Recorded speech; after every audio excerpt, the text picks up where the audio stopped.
जय हिंद दोस्तों। आज के वीडियो में हम लोग का बीपीएससी का डिस्कशन चल रहा था, उसमें हम लोग 17वीं बीपीएससी का क्वेश्चन यानी कि उस बुक में 17वीं बीपीएससी का क्वेश्चन ऐड नहीं हुआ था। तो हम लोग जो खान सर का न्यू बुक आया है बीपीएससी का, यानी कि उसमें व्याख्यात्मक रूप से दिया गया है क्वेश्चन को। तो आज के वीडियो में हम लोग उस बुक का जो 17वीं बीपीएससी का पहला एग्जाम हुआ था, यानी कि एक बार कैंसिल हो गया था और ये फिर दोबारा हुआ था, तो जो पहला एग्जाम हुआ था उस एग्जाम का जो क्वेश्चन है उसको आज की वीडियो में हम लोग डिस्कशन करेंगे लोग। तो चलिए शुरू करते हैं लोग, जिसमें सबसे पहला है राज्य व्यवस्था यानी कि पॉलिटी का क्वेश्चन दिया गया है। तो पहला क्वेश्चन कर रहा है कि संविधान के किस संशोधन द्वारा एंग्लो इंडियन समुदाय के लिए आरक्षित 2 सीटों को समाप्त कर दिया गया है। तो 104वां संविधान संशोधन के माध्यम से एंग्लो इंडियन समुदाय के लिए आरक्षित 2 सीटों को समाप्त कर दिया गया है। 104वें संविधान संशोधन अधिनियम 2019 104वें संविधान संशोधन अधिनियम 2019 के द्वारा लोकसभा में एंग्लो इंडियन समुदाय के लिए आरक्षित 2 सीटों को समाप्त कर दिया गया है। इसके साथ ही विधानसभाओं में भी एंग्लो इंडियन के प्रतिनिधित्व को समाप्त कर दिया गया है। ध्यातव्य है कि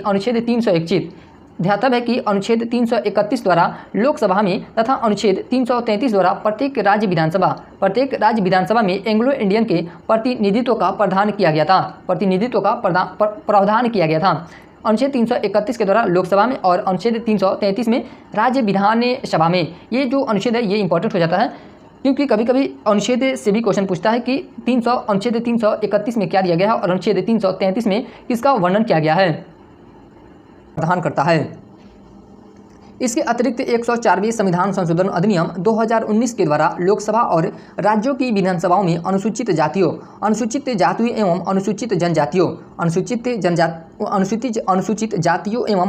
जनजातियों के आरक्षण को अगले 10 वर्ष यानी कि 2030 तक के लिए बढ़ा दिया गया है। 100वें संविधान संशोधन अधिनियम 2015। 100वां संविधान संशोधन कब हुआ था? तो यह 2015 में हुआ था और उसके द्वारा भारत एवं बांग्लादेश के मध्य सीमा क्षेत्र का आदान प्रदान किया गया। 102वां संविधान संशोधन अधिनियम 2018 के द्वारा अनुच्छेद 338 में राष्ट्रीय पिछड़ा वर्ग आयोग को संवैधानिक दर्जा प्रदान किया गया। ये अनुच्छेद भी इंपॉर्टेंट है, यहाँ से कभी कभी ऐसे क्वेश्चन बनता है कि राष्ट्रीय पिछड़ा वर्ग आयोग का वर्णन हमारे भारतीय संविधान के किस अनुच्छेद में किया गया है? तो अनुच्छेद 338 के बी में किया गया है, राष्ट्रीय पिछड़ा वर्ग आयोग का चर्चा। अगला क्वेश्चन देखते हैं लोग कि अनुच्छेद 243 जे के अंतर्गत पंचायतों के लेखा प्रबंधन से संबंधित नियम कौन बनाता है? तो राज्य विधानमंडल नियम बनाता है। कौन बनाता है? राज्य विधानमंडल नियम बनाता है। संविधान के अनुच्छेद 243 जे के तहत राज्य विधानमंडल पंचायतों के खातों की देखरेख और उनके प्रबंधन संबंधी प्रावधानों का निर्माण करता है। भारतीय शासन व्यवस्था में संसद सर्वोच्च विधायी संस्था है। जो संसद है वो क्या है? तो भारतीय शासन व्यवस्था में सर्वोच्च विधायी संस्था है। संविधान के भाग 5 में अनुच्छेद 79 से लेकर 122 तक संसद के गठन, संरचना, कार्यकाल, विधायी तथा संसदीय प्रक्रियाओं, विशेषाधिकारों एवं शक्तियों का उल्लेख किया गया है। संसद की बात किया जाए तो वर्णन इसका किसमें किया गया है? तो अनुच्छेद 79 से लेकर अनुच्छेद 122 तक में भारतीय संसद का वर्णन किया गया है, यानी कि संसद के गठन की चर्चा की गई है, संसद की संरचना, कार्यकाल, विधायी तथा संसदीय प्रक्रियाओं, विशेषाधिकारों एवं शक्तियों का उल्लेख किया गया है। अनुच्छेद 243I में यह उल्लेखित है कि राज्यपाल प्रत्येक 5 वर्ष की समाप्ति पर राज्य के पंचायतों को सुदृढ़ वित्त के संबंध में सलाह देने हेतु एक राज्य वित्त आयोग का गठन करेगा। राज्य वित्त आयोग में अध्यक्ष सहित सदस्य संख्या 5 से अधिक नहीं होनी चाहिए। राज्य वित्त आयोग में सदस्यों की संख्या कितनी नहीं होनी चाहिए? तो 5 से अधिक नहीं होनी चाहिए तथा इन सभी सदस्यों की नियुक्ति राज्यपाल करेगा। इन सभी सदस्यों की नियुक्ति कौन करता है? तो राज्यपाल करता है।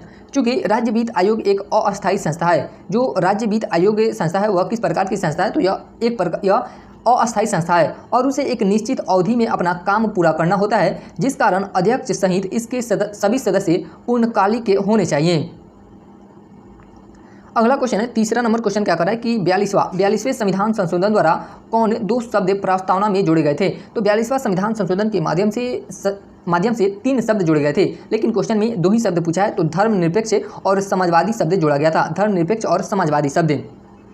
वर्ष 1976 में 42वां संविधान संशोधन द्वारा प्रस्तावना में समाजवादी समाजवादी, धर्मनिरपेक्ष और अखंडता शब्द जोड़ा गया था। समाजवादी, धर्मनिरपेक्ष और अखंडता शब्द जोड़ा गया था। संविधान की प्रस्तावना का संबंध भारतीय संविधान के उद्देश्यों, लक्ष्यों, आदर्शों तथा उसके आधारभूत सिद्धांतों से है। यह पंडित जवाहरलाल नेहरू द्वारा 13 दिसंबर 1946 को संविधान सभा के समक्ष प्रस्तुत किए गए उद्देश्य प्रस्ताव का संक्षिप्त रूप है। ये लाइन बहुत इंपॉर्टेंट है कि प्रस्तावना का स्रोत अमेरिकी संविधान को माना जाता है। प्रस्तावना का स्रोत कहाँ से लिया गया है? तो अमेरिका के संविधान से लिया गया है। और वहीं परंतु इसकी विशिष्ट भाषा यानी कि प्रस्तावना की भाषा की बात किया जाए तो उसका स्रोत कहाँ से लिया गया है? तो ऑस्ट्रेलिया की संविधान से लिया गया है। परंतु इसकी विशिष्ट भाषा का स्रोत ऑस्ट्रेलिया का संविधान है। चौथा नंबर क्वेश्चन क्या कर रहा है कि संविधान का कौन सा अनुच्छेद किसी सांसद के लाभकारी पद पर रोक लगाता है? तो अनुच्छेद 102 का क्लॉज 1 का सब क्लॉज 1, अनुच्छेद 102 का क्लॉज 1 का सब क्लॉज 1 या किसी सांसद के लाभकारी पद पर रोक लगाता है।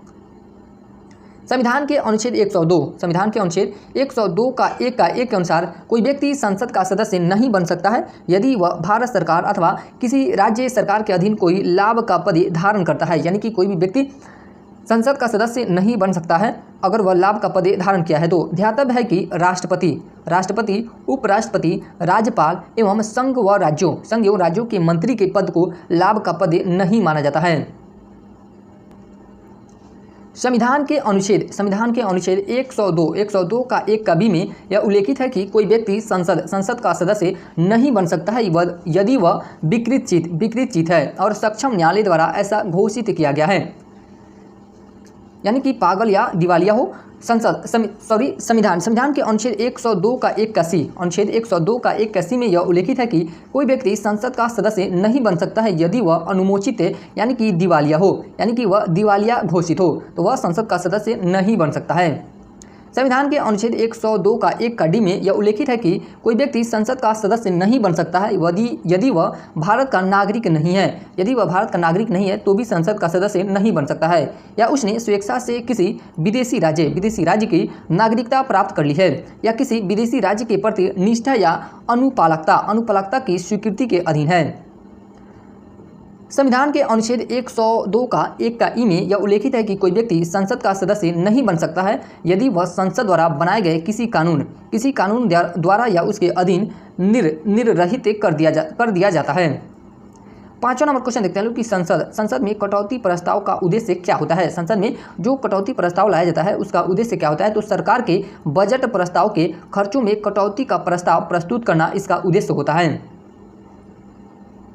कटौती प्रस्ताव सरकार द्वारा प्रस्तुत किए गए बजट प्रस्ताव में किसी विभाग के लिए आवंटित राशि में कटौती हेतु प्रस्तुत किया जाता है। कटौती प्रस्ताव को लोकसभा में प्रस्तुत करने की स्वीकृति सदैव लोकसभा अध्यक्ष देता है। ये भी लाइन बहुत इंपॉर्टेंट है कि कटौती प्रस्ताव जो है लोकसभा में प्रस्तुत करने की स्वीकृति किसके द्वारा दी जाती है? तो लोकसभा के अध्यक्ष के द्वारा दी जाती है। यदि लोकसभा में एक कटौती प्रस्ताव पारित हो जाए तो मंत्रिपरिषद को त्यागपत्र देना पड़ता है। कटौती प्रस्ताव मुख्यतः 3 प्रकार का होता है। कटौती प्रस्ताव कितने प्रकार का होता है? तो यह मुख्यतः 3 प्रकार का होता है। पहला हो गया आपका नीतिगत कटौती, दूसरा हो गया अर्थगत कटौती और तीसरा हो गया सांकेतिक कटौती। यहाँ से ऐसे कभी कभी क्वेश्चन बनता है कि नीतिगत कटौती का संबंध यानी कि 1 रुपया का संबंध किस कटौती से हो जाएगा? तो नीतिगत कटौती से। और वहीं 100 रुपया की बात किया जाए तो 100 रुपये का संबंध सांकेतिक कटौती से हो जाएगा। तो नीतिगत कटौती क्या होता है उसको देखते हैं लोग। इसके अंतर्गत संबंधित विभाग की अनुदान मांगों में कटौती कर उसे केवल 1 रुपये करने का प्रस्ताव किया जाता है। ऐसा करने का कारण सरकार की उक्त नीति को अस्वीकार करना है। अर्थगत कटौती क्या होता है? तो इसके अंतर्गत संबंधित विभाग की अनुदान मांगों में से एक निश्चित राशि की कटौती का प्रस्ताव किया जाता है। तीसरा होता है सांकेतिक कटौती। इसके अंतर्गत किसी मंत्रालय की अनुदान मांगों में से 100 रुपये की कटौती का प्रस्ताव किया जाता है। अगला क्वेश्चन देखते हैं लोग। 6ठा नंबर क्वेश्चन क्या कर रहा है कि निम्नलिखित में से कौन ने भारत सरकार अधिनियम 1935 के एक विशेषताओं में से नहीं है? तो गवर्नर जनरल के कार्यकारिणी परिषद का पुनर्गठन यह 1935 का जो अधिनियम था उसकी विशेषता था। ये भी विशेषता था प्रांतीय स्वायत्तता, इसका विशेषता था। यानी कि भारत सरकार अधिनियम 1935 का विशेषता प्रांतीय स्वायत्तता भी था। जो भारत सरकार अधिनियम 1935 का विशेषता नहीं था वह क्या था, तो सी नंबर, यानी कि वर्ष 1935 के अधिनियम का मूल्यांकन इस अधिनियम के तहत नहीं किया गया था। भारत शासन अधिनियम 1935 में अधिनियम के मूल्यांकन को शामिल नहीं किया गया था। इस अधिनियम ने भारत में पूर्ण उत्तरदायी सरकार के गठन में महत्वपूर्ण भूमिका निभाई थी। यह एक विस्तृत अधिनियम था जिसमें 321 धाराएं, ये भी इंपॉर्टेंट है कि भारत शासन अधिनियम 1935 में कितनी धाराएं शामिल थी, तो 321 धाराएं एवं 10 अनुसूचियाँ थी। इस अधिनियम को भारतीय संविधान का सबसे बड़ा स्रोत माना जाता है, यानी कि अगर बात की जाए भारतीय शासन अधिनियम 1935 का, तो हमारा जब अभी वर्तमान का जो संविधान है उसका 80% भाग इसी अधिनियम का है। भारत शासन अधिनियम की विशेषताएं इस प्रकार है। अब इसकी विशेषताओं को देखते हैं लोग। तो अखिल भारतीय संघ की स्थापना इसकी विशेषता था, यानी कि स्थापना करना था। केंद्रीय राज्यों इकाइयों के बीच तीन सूचियाँ कौन कौन से, तो संघ सूची, राज्य सूची और समवर्ती सूची के माध्यम से शक्तियों का बंटवारा इसी अधिनियम का विशेषता था। और संघीय सूची, यानी कि मूल रूप से बात किया जाए तो संघीय सूची में कितने विषय को रखा गया था, तो 59 विषय को रखा गया था। और राज्य सूची में 54 विषय को रखा गया था और समवर्ती सूची में 36 विषय को रखा गया था। अवशिष्ट विषयों पर विधि बनाने की शक्ति वायसराय को प्रदान किया गया। किसे प्रदान किया गया था, तो वायसराय को प्रदान किया गया। ये भी इंपॉर्टेंट है। प्रांतों में द्वैध शासन प्रणाली समाप्त किया गया इसी अधिनियम के द्वारा। प्रांतीय स्वायत्तता का आरंभ भी किया गया। प्रांतों में उत्तरदायी सरकार की स्थापना की गई। केंद्र में द्वैध शासन, ये दोनों इंपॉर्टेंट है कि कहाँ पे द्वैध शासन प्रणाली की शुरुआत की गई और कहाँ पे द्वैध शासन प्रणाली की समाप्त की गई। तो प्रांतों में द्वैध शासन प्रणाली की समाप्ति की गई भारतीय शासन अधिनियम जो 1935 आता उसके द्वारा, और केंद्रों में द्वैध शासन प्रणाली प्रारंभ की गई। लोक सेवा आयोग की स्थापना की गई इस अधिनियम के द्वारा। संघीय न्यायालय का प्रावधान किया गया। सांप्रदायिक के प्रतिनिधित्व का विस्तार किया गया। बर्मा यानी कि म्यांमार का भारत से पृथक्करण किया गया, यानी कि म्यांमार भारत से अलग हुआ था इसी अधिनियम के तहत। 6 राज्यों बंगाल, बिहार, बम्बई, मद्रास और असम और संयुक्त प्रांत में द्विसदनीय विधायिका का प्रावधान भी किया गया। 7वां नंबर क्वेश्चन क्या कह रहा है कि लोकसभा में आंग्ल भारतीय समुदाय, पहला क्वेश्चन यही था, यानी कि पहला क्वेश्चन हम लोग इसी से रिलेटेड देखें लोग कि लोकसभा में आंग्ल भारतीय समुदाय के प्रतिनिधित्व की क्या स्थिति है। तो 104वें संवैधानिक संशोधन द्वारा उनका मनोनीत करना समाप्त कर दिया गया है। इसका सही आंसर क्या हो जाएगा, ए नंबर। 104वें संविधान संशोधन अधिनियम 2019, 104वां संविधान संशोधन अधिनियम कब हुआ था, 2019 के तहत अनुच्छेद 334 में संशोधन कर लोकसभा में आंग्ल भारतीय यानी कि एंग्लो इंडियन समुदाय के मनोनयन को समाप्त कर दिया गया। गौरतलब है कि संविधान के अनुच्छेद 331 में यह प्रावधान किया गया था कि यदि लोकसभा में आंग्ल भारतीय समुदाय का पर्याप्त प्रतिनिधित्व न हो तो राष्ट्रपति लोकसभा में दो आंग्ल भारतीय समुदाय के सदस्यों को मनोनीत करेगा। किसके द्वारा किया जाता है मनोनीत, तो राष्ट्रपति के द्वारा किया जाता है। 8वां नंबर क्वेश्चन क्या कर रहा है कि निम्नलिखित में से कौन राष्ट्रपति बनने से पूर्व लोकसभा अध्यक्ष रहे थे, कौन रहे थे, तो यह नीलम संजीव रेड्डी। इसका सही आंसर क्या हो जाएगा, नीलम संजीव रेड्डी जो थे वह राष्ट्रपति बनने से पहले लोकसभा के अध्यक्ष भी रहे थे। नीलम संजीव रेड्डी राष्ट्रपति बनने से पूर्व यानी कि राष्ट्रपति बनने से पहले दो बार कब से कब तक, यानी कि 1967 तथा 1977 में लोकसभा के अध्यक्ष रहे थे, परंतु दोनों बार इन्होंने लोकसभा अध्यक्ष पद से इस्तीफा दे दिया था, यानी कि लोकसभा पद से क्या इस्तीफा दे दिया था। उन्होंने वर्ष 1977 से लेकर 1982 तक के छठवें क्रम के राष्ट्रपति के रूप में कार्य किया था। ये भी लाइन इंपॉर्टेंट है कि नीलम संजीव रेड्डी किस क्रम के राष्ट्रपति पद पे कार्य किए थे, तो 6वें क्रम यानी कि 6ठे क्रम राष्ट्रपति के पद पे कार्य किए थे। ये निर्विरोध चुने जाने वाले एकमात्र राष्ट्रपति थे। ये भी बहुत इंपॉर्टेंट लाइन है, यहाँ से बहुत बार क्वेश्चन बना है कि निर्विरोध चुने जाने वाले एकमात्र राष्ट्रपति कौन थे, तो नीलम संजीव रेड्डी थे। भारत रत्न से सम्मानित बीबी गिरी ने देश के चौथे राष्ट्रपति इनका कार्यकाल की बात की जाए तो 1969 से लेकर 1974 के रूप में कार्य किया था। ये किस क्रम के राष्ट्रपति थे, तो चौथे क्रम के, कौन, बीबी गिरी। वर्ष 1969 में डॉक्टर जाकिर हुसैन की मृत्यु के पश्चात इन्होंने प्रथम कार्यवाहक के राष्ट्रपति के रूप में भी कार्य किया था। इसके अतिरिक्त वर्ष 1967 में बीबी गिरी उपराष्ट्रपति के पद पर आसीन हुए थे, परंतु वर्ष 1969 वर्ष 1969 में इन्होंने उपराष्ट्रपति पद से इस्तीफा दे दिया था। ये उत्तर प्रदेश के राज्यपाल पद पर भी आसीन हुए थे। किस प्रदेश के? तो उत्तर प्रदेश के राज्यपाल पद पे आसीन हुए थे। वर्ष 1982 से 87 तक ज्ञानी जैल सिंह ने देश के 7वें राष्ट्रपति, ज्ञानी जैल सिंह जो थे वह देश के कुछ क्रम के राष्ट्रपति थे, तो 7वें राष्ट्रपति के रूप में कार्य किया था। ये देश के एकमात्र सिख राष्ट्रपति हुए, यानी कि ये किस धर्म से संबंधित है? तो सिख धर्म से सिख राष्ट्रपति हुए। इसके अतिरिक्त इन्होंने देश के गृह मंत्री तथा पंजाब के मुख्यमंत्री के रूप में भी कार्य किया। भारत रत्न से सम्मानित डॉक्टर APJ अब्दुल कलाम, भारत रत्न से सम्मानित डॉक्टर APJ अब्दुल कलाम ने वर्ष 2002 से वर्ष 2007 तक देश के 11वें राष्ट्रपति के रूप में कार्य किया था। इन्हें मिसाइल मैन की संज्ञा दी जाती है। मिसाइल मैन किसे कहा जाता है? तो डॉक्टर APJ अब्दुल कलाम को मिसाइल मैन कहा जाता है। अगला क्वेश्चन देखते हैं लोग कि 9 नंबर क्वेश्चन क्या कर रहा है कि संविधान सभा द्वारा भारतीय राष्ट्रीय ध्वज किस तिथि को अपनाया गया था? तो 22 जुलाई 1947 को अपनाया गया था। कब अपनाया गया था? 22 जुलाई 1947 को अपनाया गया था। 22 जुलाई 1947 को संविधान सभा द्वारा भारतीय राष्ट्रीय ध्वज को अपनाया गया था। ध्यातव्य है कि भारतीय संविधान सभा में डॉक्टर राजेंद्र प्रसाद की अध्यक्षता में राष्ट्रध्वज संबंधी समिति का निर्माण किया गया था। राष्ट्रध्वज संबंधी समिति का अध्यक्ष कौन थे? तो डॉक्टर राजेंद्र प्रसाद थे। 24 जनवरी 1950 को संविधान सभा की अंतिम बैठक हुई थी। संविधान सभा की अंतिम बैठक कब हुई थी? तो 24 जनवरी 1950 को। इस दौरान संविधान सभा ने राष्ट्रीय गान और राष्ट्रीय गीत को अपनाया तथा डॉक्टर राजेंद्र प्रसाद को भारत के पहले राष्ट्रपति के रूप में भी चुना गया। ये भी लाइन बहुत इंपॉर्टेंट है कि 24 जनवरी 1950 को संविधान सभा की अंतिम बैठक हुई थी और इसे संविधान सभा में राष्ट्रीय गान और राष्ट्रीय गीत को अपनाया गया था और इसी संविधान सभा में डॉक्टर राजेंद्र प्रसाद को भारत के पहले राष्ट्रपति के रूप में चुना गया। 26 नवंबर 1949 को भारतीय संविधान का निर्माण कार्य पूरा हुआ और इस संविधान सभा ने संविधान को अंगीकार यानी कि अपना लिया और आवश्यक के 16 अनुच्छेदों को लागू कर दिया गया। इसके कुछ समय पश्चात 26 जनवरी 1950 को संपूर्ण संविधान लागू किया गया।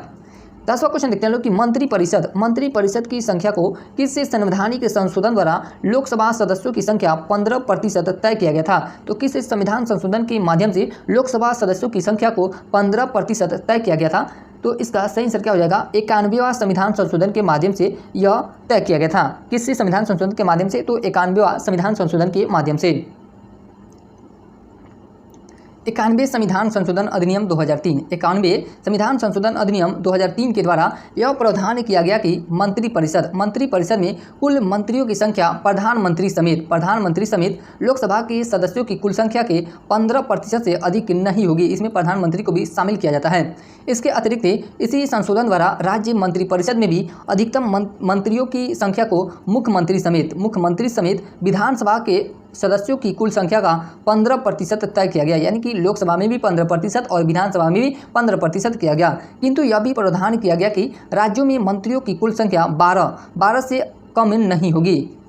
इसके अतिरिक्त यह संविधान संशोधन दल विरोधी कानून को सशक्त बनाने के लिए भी उपबंध करता है।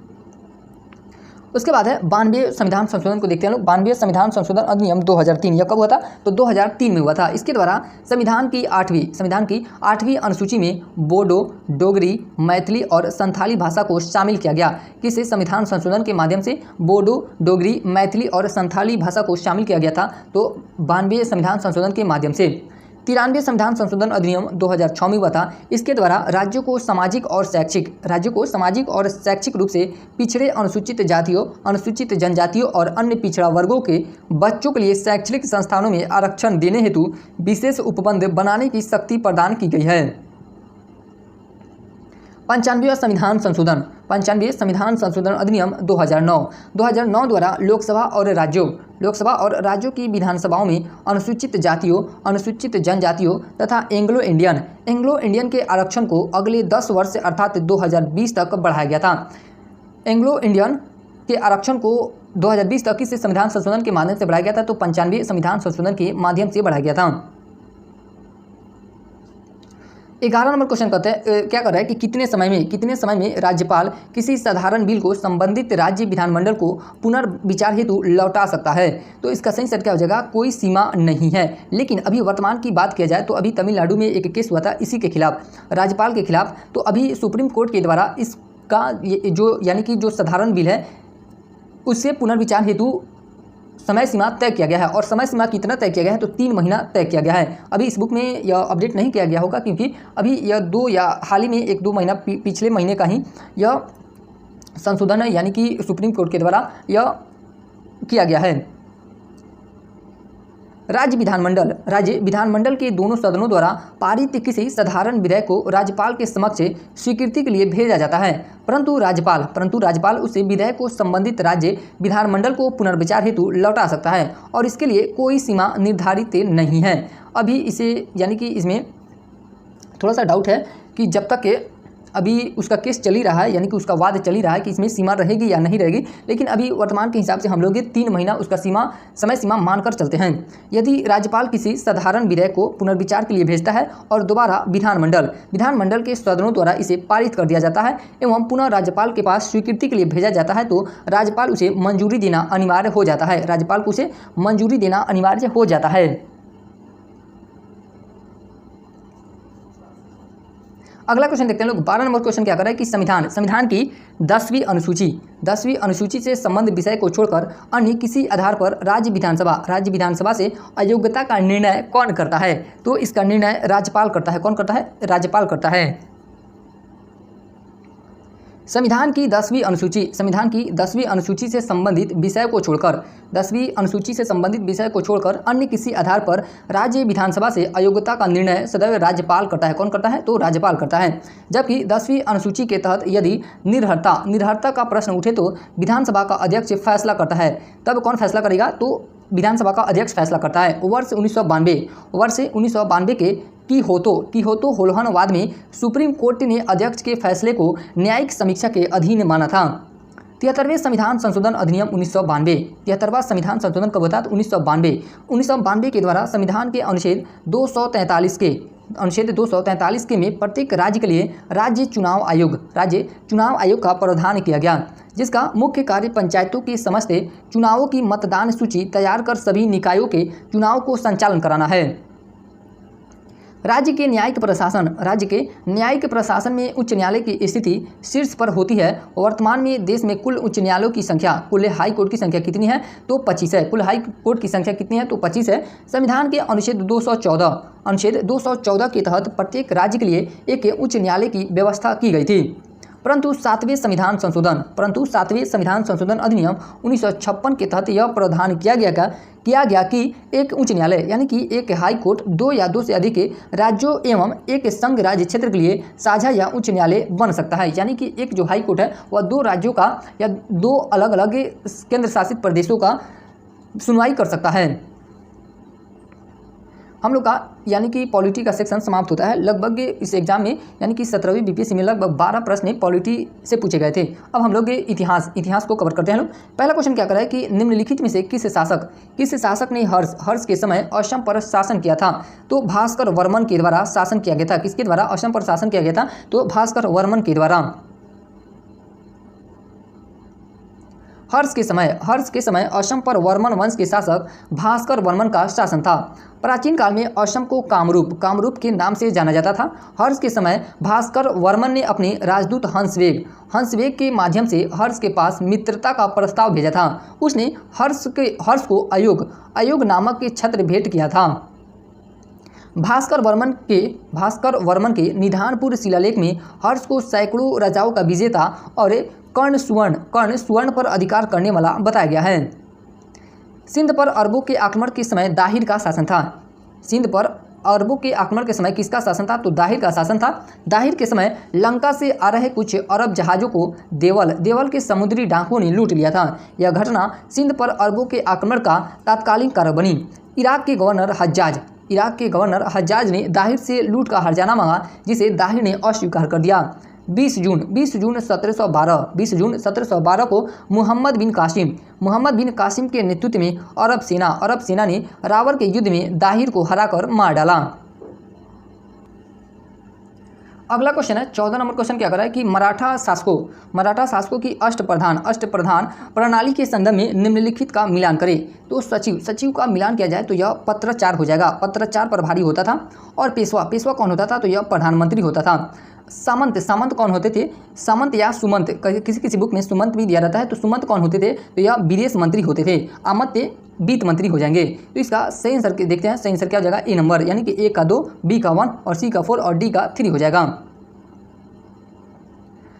अधिकारी एक तरफ दिया गया है और एक तरफ विभाग दिया गया है, यानी कि सचिव, जो सचिव होते थे वह किस विभाग के से संबंधित है? तो पत्राचार प्रभारी से संबंधित है। पेशवा प्रधानमंत्री कहलाता था। सामंत या सुमंत विदेश मंत्री होता था और अमात्य या वित्त मंत्री होता था।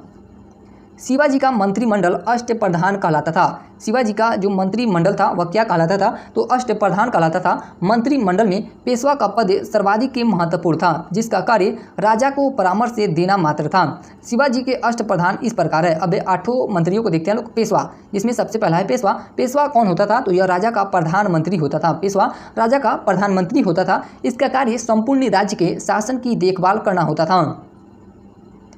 दूसरा है अमात्य, यह वित्त व राजस्व मंत्री होता था। यह जो होता था अमात्य वह वित्त व राजस्व मंत्री होता था। इसका मुख्य कार्य आय व्यय के सभी लेखों की जांच कर उस पर हस्ताक्षर करना होता था।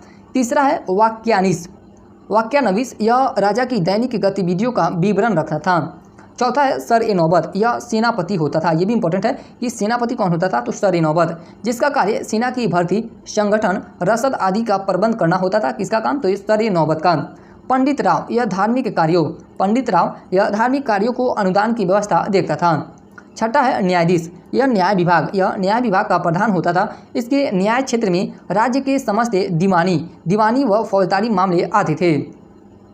सातवां है सुमंत यह विदेश मंत्री होता था। सुमंत कौन होता था? तो यह विदेश मंत्री होता था, जिसका कार्य विदेशों से संबंध स्थापित करना था। आठवां है सुरुनवीस या सचिव, यह राजकीय पत्र व्यवहार का कार्य देखना व प्रगणों के हिसाब किताब की जांच करना था इसका कार्य। अगला क्वेश्चन है 15 नंबर क्वेश्चन क्या कर रहा है कि चचनामा का फारसी अनुवाद किसके द्वारा किया गया था? चचनामा यह क्या है? तो यह पुस्तक है और इसका फारसी अनुवाद किसके द्वारा किया गया था? तो मोहम्मद अली बिन अबू बकर कूफी के द्वारा। बहुत सारे बुक में अबू बकर कूफी दिया रहता है, यह यानी कि शुरुआत का नाम नहीं दिया रहता है। मोहम्मद अली बिन अबू बकर कूफी के द्वारा चचनामा का फारसी में अनुवाद किया गया था। चचनामा सिंध पर आक्रमण का सर्वाधिक के प्रमाणिक के स्रोत है। मूलतः यह पुस्तक मोहम्मद बिन कासिम के किसी अज्ञात लेखक द्वारा अरबी में लिखी गई है। इस पुस्तक के लेखक का नाम नहीं दिया गया है। मोहम्मद अली बिन अबू बकर कूफी ने नासरुद्दीन कुबाचा के समय इस पुस्तक का फारसी में अनुवाद किया। इस पुस्तक में 711 ईस्वी में सिंध पर हुए अरब आक्रमण का उल्लेख मिलता है। शमसे सिराज अफीफ फिरोज शाह तुगलक का इतिहासकार था। शमसे सिराज अफीफ यह किसका इतिहासकार था? तो फिरोज शाह तुगलक का इतिहासकार था। वह बरनी की 101 अध्याय लिखने की अधूरी योजना को पूरा करना चाहता था। इसलिए उन्होंने फारसी भाषा में 90 अध्यायों की पुस्तक तारीख़ फिरोज़शाही लिखी। इस पुस्तक में फिरोज शाह तुगलक के शासनकाल का विस्तार से वर्णन किया गया है। नूरुद्दीन मोहम्मद औफी एक फ़ारसी इतिहासकार, भाषा शास्त्री और लेखक थे। उन्हें सईद उद्दीन मोहम्मद इब्न मोहम्मद औफी बुखारी के नाम से जाना जाता था। यहाँ से जो लास्ट वाला है औफी बुखारी के नाम से जाना जाता है, यही इंपॉर्टेंट है। अभी वर्तमान में बात की जाए तो मेडाइवल हिस्ट्री से उतना क्वेश्चन नहीं आते हैं, तो मेडाइवल हिस्ट्री कवर करना उतना ज़रूरी भी नहीं है बीपीएससी के लिए। 16 नंबर क्वेश्चन है। 16 नंबर क्वेश्चन क्या कर रहा है कि किसानों द्वारा विपत्तियों का सामना करने को उजागर करने के लिए सहजानंद सरस्वती ने किस समाचार पत्र को प्रकाशित किया? तो लोक संग्रह समाचार पत्र को सहजानंद सरस्वती के द्वारा प्रकाशित किया गया था। किसानों की समस्या को उजागर करने के लिए सहजानंद सरस्वती ने लोक संग्रह नामक समाचार पत्र प्रकाशित किया। स्वामी सहजानंद सरस्वती ने भारत के एक राष्ट्रवादी नेता और स्वतंत्रता सेनानी थे।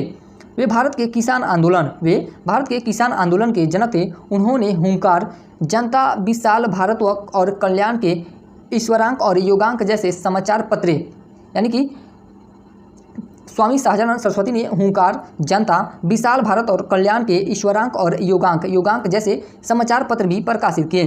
किसानों के जीवन पर प्रकाश डालते हुए उन्होंने किसान सभा के स्मरण या संस्मरण, किसान कैसे लड़ रहे हैं, झारखंड के किसान, क्या किसान करे, मेरा जीवन संघर्ष, यह क्या है तो मेरा जीवन संघर्ष या आत्मकथा है, आदि पुस्तकें भी लिखी। ये सब क्या है तो पुस्तकों के नाम है। झारखंड के किसान, क्या किसान करे और मेरा जीवन संघर्ष, ये तो आत्मकथा है। सरोजनी नायडू, अब सरोजनी नायडू के बारे में देखते हैं लोग कि सरोजनी नायडू, इनका जीवन काल की बात किया जाए तो जन्म 1879 में हुआ था और मृत्यु 1949 में हुआ था। सरोजनी नायडू का जन्म तेलंगाना के हैदराबाद जिले में हुआ था। उनकी कविता द ब्रोकन विंग उनकी दृढ़ता और देशभक्ति का उदाहरण है। द ब्रोकन विंग को वर्ष 1917 में भारतीय स्वतंत्रता आंदोलन की पृष्ठभूमि में इसी नाम से एक पुस्तक में प्रकाशित किया गया था।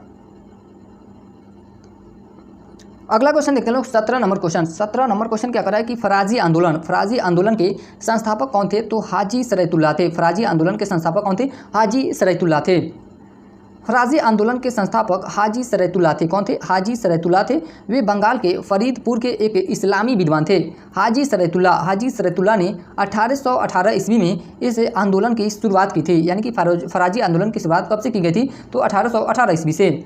इसका कार्यक्षेत्र पूर्वी बंगाल था और इसका उद्देश्य इस क्षेत्र के मुसलमानों में व्याप्त सामाजिक कुरीतियों या गैर इस्लामी प्रथाओं को मिटाना और मुसलमानों के रूप में उनके कर्तव्यों की ओर उनका ध्यान आकर्षित करना था। हाजी सरैतुल्लाह की मृत्यु के बाद उनके बेटे अहमद दुदू मियाँ इस आंदोलन के नेता बने।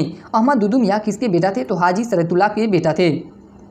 1840 ईस्वी के बाद दुदू मियाँ के नेतृत्व में यह आंदोलन क्रांतिकारी बन गया। दुदू मियाँ को कई बार गिरफ्तार किया गया और 1847 में उनकी गिरफ्तारी ने आखिरकार आंदोलन को कमजोर कर दिया। 1862 में दुदू मियाँ की मृत्यु के बाद यह आंदोलन बिना किसी राजनीतिक प्रभाव के केवल एक धार्मिक आंदोलन के रूप में जीवित रहा। यानी कि दुदू मियाँ की मृत्यु के बाद यह आंदोलन समझा जाए तो यह आंदोलन ठप हो गया। फराजी आंदोलन को वहाबी आंदोलन का सहयोग प्राप्त था। फराजी आंदोलन को किस आंदोलन का सहयोग प्राप्त था तो वहाबी आंदोलन का सहयोग प्राप्त था, परंतु बाद में इस संप्रदाय के लोग वहाबी आंदोलन में शामिल हो गए। भारत में वहाबी आंदोलन की शुरुआत सैयद अहमद राय बरेलवी, ये एक ही नाम है, सैयद अहमद राय बरेलवी ने की थी। यानी कि भारत में वहाबी आंदोलन की शुरुआत किसके द्वारा की गई थी तो सैयद अहमद राय बरेली के द्वारा की गई थी। इस आंदोलन का उद्देश्य भारत को दारुल हर्ब से दारुल इस्लाम में परिवर्तित करना था। सैयद अहमद ने 1826 में पश्चिमोत्तर सीमा प्रांत में स्थित पेशावर में सीथाना को इस आंदोलन का केंद्र बनाया। किस स्थान को इस आंदोलन का केंद्र बनाया था तो सीथाना को। सैयद अहमद की मृत्यु के बाद पटना वहाबी आंदोलन का केंद्र बना। यानी कि सैयद अहमद की मृत्यु के बाद वहाबी आंदोलन का केंद्र कौन बना तो पटना बना। अगला क्वेश्चन देखते हैं लोग कि मलिक काफूर को हजार दिनारी के नाम से जाना जाता है। इसे किसने खरीदा था तो नुसरत खान ने इसे खरीदा था। किसने खरीदा था? नुसरत खान ने। 1279 से लेकर 1298 में गुजरात अभियान उगलुक खान और नुसरत खान के नेतृत्व में चलाया गया था। गुजरात अभियान के दौरान नुसरत खान ने मलिक काफूर को 1000 सोने के दिनार में खरीदा था, इसलिए इसे हजार दिनारी भी कहा जाता है। किसे हजार दिनारी कहा जाता है तो मलिक काफूर को। मलिक काफूर का नाम मलिक इजुद्दीन काफूर सुल्तानी था। इसका असली नाम, यानी कि असली नाम की बात किया जाए मलिक काफूर का तो इसका असली नाम क्या था तो इजुद्दीन काफूर सुल्तानी था। अलाउद्दीन खिलजी का दक्षिण भारत का अभियान मलिक काफूर के नेतृत्व में चलाया गया था। गयासुद्दीन तुगलक ने नासिरुद्दीन खुसरो की हत्या करके तुगलक वंश की स्थापना की। उस समय लाहौर के निकट दीपालपुर का गवर्नर था। गयासुद्दीन तुगलक ने दिल्ली के निकट तुगलकाबाद नामक नगर की स्थापना की। ये भी इंपॉर्टेंट है कि तुगलकाबाद की स्थापना किसके द्वारा की गई थी तो गयासुद्दीन तुगलक के द्वारा। इस नगर में रोमन शैली में निर्मित एक दुर्ग का निर्माण हुआ जिसे 56 कोट दुर्ग के नाम से जाना जाता है। अगला क्वेश्चन है कि new lamps for the old किसने लिखा है? New lamps for the old पुस्तक किसके द्वारा लिखा गया है तो यह पुस्तक अरबिंदो घोष के द्वारा लिखा गया है। किसके द्वारा? अरबिंदो घोष के द्वारा। अरबिंदो घोष ने 1893 से 94 में इंदु प्रकाश अखबार में संपादन केजी केजी देशपांडे के आग्रह पर न्यू लैम्प्स फॉर ओल्ड नामक लेख श्रृंखला का प्रकाशन किया, जिसमें उन्होंने कांग्रेस की उदारवादी नीति की कड़ी आलोचना की। अरबिंदो घोष ने पौंडीचेरी में ओरोविले आश्रम की स्थापना की। ये भी लाइन बहुत इंपॉर्टेंट है कि ओरोविले आश्रम की स्थापना किसके द्वारा की गई थी, तो अरबिंदो घोष के द्वारा की गई थी। और कहाँ की गई थी, तो पौंडीचेरी में की गई थी। कांग्रेस के उदारवादी नेताओं में बाल गंगाधर तिलक, लाला लाजपत राय, बिपिन चंद्र पाल और अरविंद घोष प्रमुख थे। 1868 ईस्वी में मोतीलाल घोष एवं शिशिर कुमार घोष ने कलकत्ता से बांग्ला भाषा में अमृत बाजार पत्रिका का प्रकाशन प्रारंभ किया। वर्नाकुलर प्रेस एक्ट से बचने के लिए 1878 वर्नाकुलर प्रेस एक्ट कब आया था, तो 1878 ईस्वी में, और उससे बचने के लिए यह समाचार पत्र अंग्रेजी साप्ताहिक में परिवर्तित हो गया। यानी कि अमृत बाजार पत्रिका वर्नाकुलर प्रेस एक्ट से बचने के लिए अंग्रेजी साप्ताहिक में परिवर्तित हो गया। 1891 में यह एक दैनिक अखबार बन गया। अगला क्वेश्चन देखते हैं लोग कि 20 नंबर क्वेश्चन है कि भारतीय राष्ट्रीय कांग्रेस के 1912 पटना अधिवेशन के अध्यक्ष कौन थे, तो RN मधुलकर थे। कौन हो जाएंगे, RN मधुलकर इसकी अध्यक्षता किए थे। भारतीय राष्ट्रीय कांग्रेस के वर्ष 1912 के पटना अधिवेशन के अध्यक्ष RN मधुलकर थे। यह अधिवेशन पटना के बांकीपुर, कहाँ पे, तो यह पटना के बांकीपुर में आयोजित हुआ था। यह कांग्रेस का 27वां अधिवेशन था। इस अधिवेशन में पंडित जवाहरलाल नेहरू ने एक यहाँ पे प्रतिनिधि होना चाहिए, प्रतिनिधि के रूप में भाग लिया। वर्ष 1913 में भारतीय राष्ट्रीय कांग्रेस के कराची अधिवेशन की अध्यक्षता सैयद मोहम्मद बहादुर ने की थी। वर्ष 1915 में मुंबई अधिवेशन की अध्यक्षता सर एस पी सिन्हा ने की थी। और वर्ष 1918 में मुंबई अधिवेशन की अध्यक्षता सैयद हसन इमाम ने की थी। किसके द्वारा की गई थी, तो सैयद हसन इमाम के द्वारा की गई थी। उसके बाद अगला क्वेश्चन देखते हैं लोग। 21 नंबर क्वेश्चन क्या कर रहा है कि रामकृष्ण मिशन की स्थापना किसके द्वारा की गई थी, तो इसकी स्थापना की बात किया जाए तो 1897 ईस्वी में स्वामी विवेकानंद के द्वारा की गई थी। रामकृष्ण मिशन की स्थापना किसके द्वारा की गई थी, तो 1897 ईस्वी में स्वामी विवेकानंद के द्वारा की गई थी। 5 मई 1897 ईस्वी में अमेरिका से वापस लौटकर वेल्लूर में स्वामी विवेकानंद ने रामकृष्ण मिशन की स्थापना की। कहाँ पे की थी, तो वेल्लूर में। रामकृष्ण मिशन का पंजीकरण सोसाइटी रजिस्ट्रेशन एक्ट के तहत 4 मई 1909 को हुआ था। रामकृष्ण मिशन ने सोसाइटी जो था उसका रजिस्ट्रेशन किस एक्ट के तहत हुआ था, तो सोसाइटी रजिस्ट्रेशन एक्ट के तहत 4 मई 1909 ईस्वी को हुआ था। इसका ध्येय वाक्य की बात की जाए तो आत्मनो मोक्षार्थम में जगत हिताय इसका ध्येय वाक्य था। स्वामी विवेकानंद का जन्म 1863 स्वामी विवेकानंद का जन्म कब हुआ था, तो 1863 ईस्वी को कलकत्ता में हुआ था। उनके बचपन का नाम नरेंद्र नाथ दत्त था। स्वामी विवेकानंद के बचपन का नाम क्या था, तो नरेंद्र नाथ दत्त था। स्वामी विवेकानंद के गुरु का नाम रामकृष्ण परमहंस था। और ये रामकृष्ण परमहंस को यानी कि इनका अन्य नाम भी है, तो अन्य नाम के रूप में क्या है, तो गदाधर चट्टोपाध्याय के रूप में भी इन्हें जाना जाता है। रामकृष्ण परमहंस कलकत्ता के काली मंदिर के पुजारी थे। रामकृष्ण परमहंस यानी कि स्वामी विवेकानंद के जो गुरु थे वह कलकत्ता के काली मंदिर के पुजारी थे। रामकृष्ण परमहंस से दक्षिणेश्वर के स्वामी के नाम से भी जाने जाते थे। विवेकानंद ने 1893 ईस्वी में शिकागो के कोलंबस हॉल में आयोजित विश्व धर्म संसद में भारत और हिंदू धर्म का प्रतिनिधित्व किया और शून्य पर व्याख्यान दिया। इस सम्मेलन में जाने से पहले ये लाइन बहुत इंपॉर्टेंट है। इस सम्मेलन में जाने से पहले नरेंद्र दास यानी कि स्वामी विवेकानंद ने खेतड़ी महाराजा अजीत सिंह के सुझाव पर अपना नाम बदलकर स्वामी विवेकानंद रखा था। किसके सुझाव पे अपना नाम स्वामी विवेकानंद रखा था, तो खेतड़ी महाराज थे, उनका नाम क्या था, अजीत सिंह के सुझाव पे अपना नाम बदल के स्वामी विवेकानंद रखा था। विवेकानंद ने नवंबर 1894 ईस्वी में न्यूयॉर्क में वेदांत सभा की स्थापना की। स्वामी विवेकानंद के द्वारा वेदांत सभा की स्थापना कब की गई थी, तो 1894 ईस्वी में। अगला क्वेश्चन देखते हैं लोग कि निम्नलिखित में से चेर राजवंश की राजधानी कौन सी थी, तो कुरूर या करूर थी इसकी राजधानी। चेर राज्य आधुनिक उत्तरी त्रावणकोर। चेर जो राज्य है उसका आधुनिक की स्थिति की बात की जाए तो यह कहाँ पे है, तो उत्तरी त्रावणकोर कोच्चिन तथा दक्षिणी मलाबार के क्षेत्र में विस्तृत था।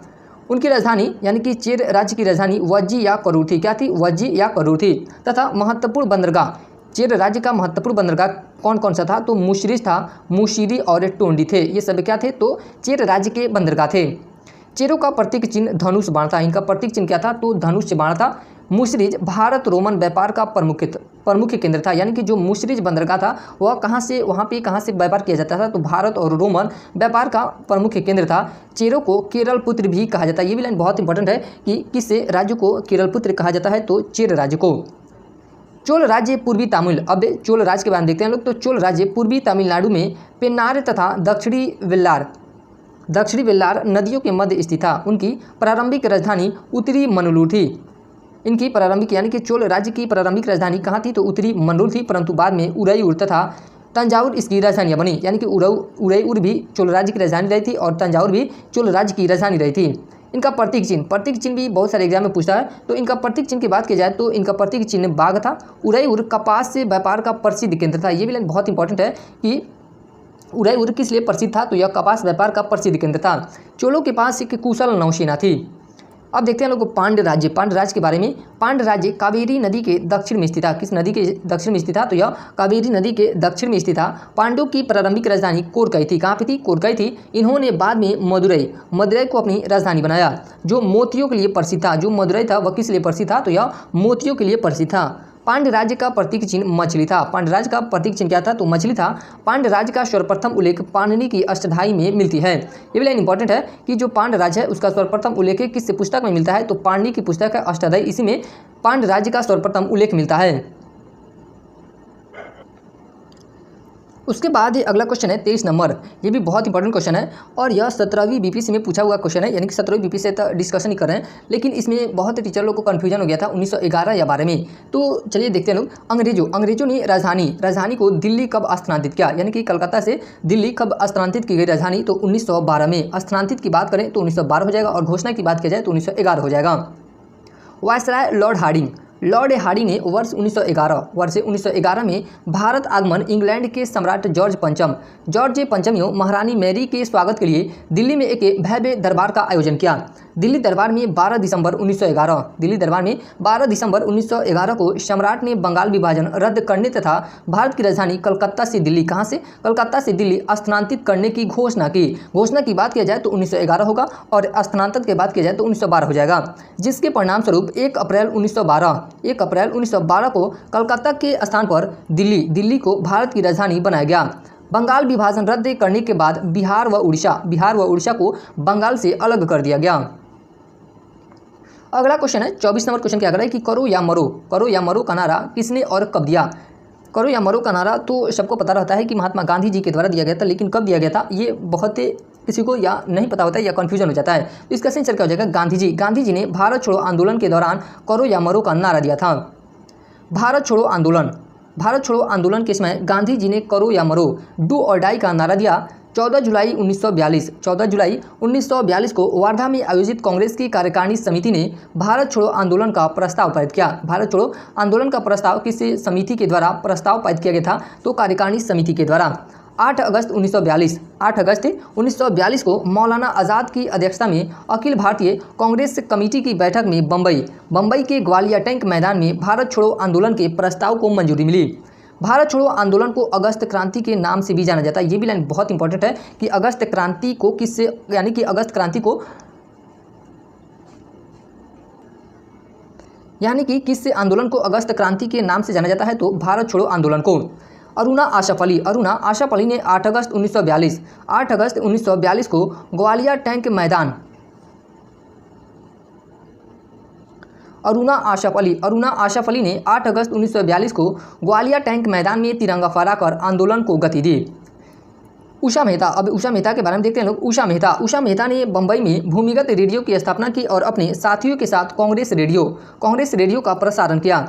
इस आंदोलन को रोकने के लिए ऑपरेशन जीरो आवर के तहत गांधी जी और सरोजनी नायडू तो गांधी जी और सरोजनी नायडू को गिरफ्तार कर आगरा का पैलेस में रखा गया। ये भी लाइन इंपॉर्टेंट है कि यहाँ से ऐसे क्वेश्चन बनता है कि गांधी जी और सरोजनी नायडू या गांधी जी को भारत छोड़ो आंदोलन के समय गिरफ्तार करके कहाँ रखा गया था? तो आगा खां पैलेस में रखा गया था। और ये भी यहाँ से भी ऐसे क्वेश्चन बनता है कि ऑपरेशन जीरो आवर किस आंदोलन से संबंधित है? तो यह भारत छोड़ो आंदोलन से संबंधित है।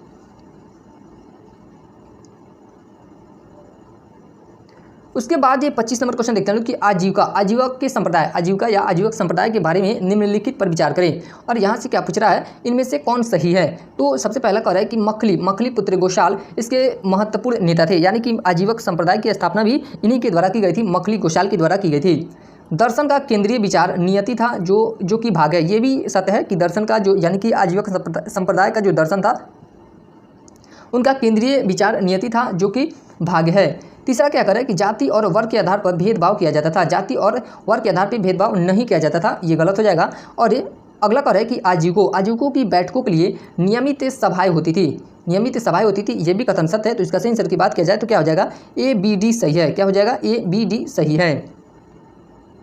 आजीवक संप्रदाय के बारे में कथन A-B एवं D सही है। कौन कौन सा कथन सही है, तो A-B-D और सही है। मखली गोशाल ने आजीवक संप्रदाय की स्थापना की थी। किसी पुस्तक में मखली पुत्र गोशाल भी देखने को मिलता है। क्या मिलता है, मखली पुत्र गोशाल ने आजीवक संप्रदाय की स्थापना किसके द्वारा की गई थी, तो मखली पुत्र गोशाल के द्वारा की गई थी। आजीवक का अर्थ है जीविका के लिए भिक्षु बनना। इनका सिद्धांत नियतिवादी या भाग्यवादी था, जिसका सार है कि प्राणी नियति के अधीन सुख दुख भोगता है, मनुष्य के जीवन पर कर्मों का कोई प्रभाव नहीं पड़ता है। ये पुनर्जन्म प्रक्रिया को मंडल मोक्ष कहते थे। आजीवक संप्रदाय के लोग या मानने वाले पुनर्जन्म प्रक्रिया को क्या कहते थे, तो मंडल मोक्ष कहते थे।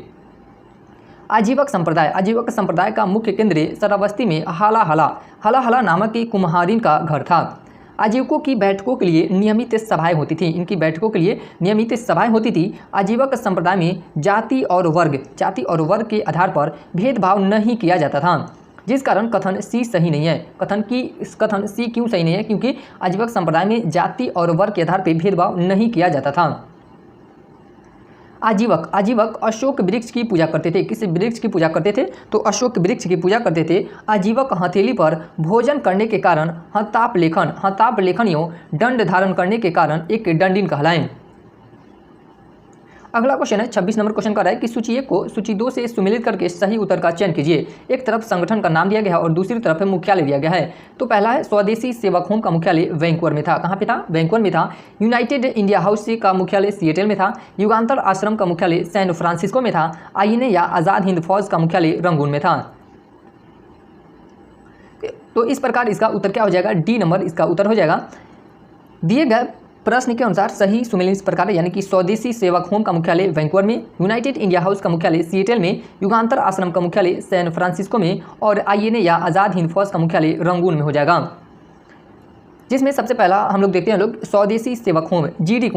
कुमार ने लंदन के इंडिया हाउस की तर्ज पर वैंकूवर में स्वदेश सेवक होम की स्थापना की और स्वदेश सेवक नामक एक गुरुमुखी समाचार पत्र भी शुरू किया, जिसमें सामाजिक सुधार की वकालत की गई और साथ ही भारतीय सैनिकों से अंग्रेजों के खिलाफ विद्रोह करने का आह्वान किया गया।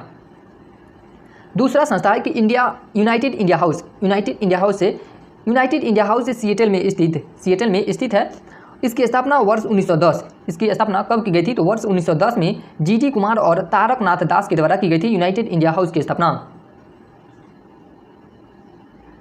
उसके बाद है युगांतर आश्रम के बारे में देखते हैं लोग। वर्ष 1913 में सोहन सिंह भकना ने हिंद एसोसिएशन ऑफ अमेरिका की स्थापना की। इस संगठन ने गदर पत्रिका को अंग्रेजी, उर्दू, मराठी और पंजाबी में एक साथ प्रकाशित किया। गदर पत्रिका के नाम के बाद हिंद एसोसिएशन ऑफ अमेरिका का नाम बदलकर गदर आंदोलन कर दिया गया। लाला हरदयाल और भाई परमानंद ने अमेरिका में गदर पार्टी में शामिल हो गए। गदर आंदोलन ने सैन फ्रांसिस्को में युगांतर आश्रम की स्थापना की और वंदे मातरम, ये लाइन इंपॉर्टेंट है कि वंदे मातरम गदर आंदोलन का नारा था। गदर आंदोलन का नारा क्या था, तो वंदे मातरम था।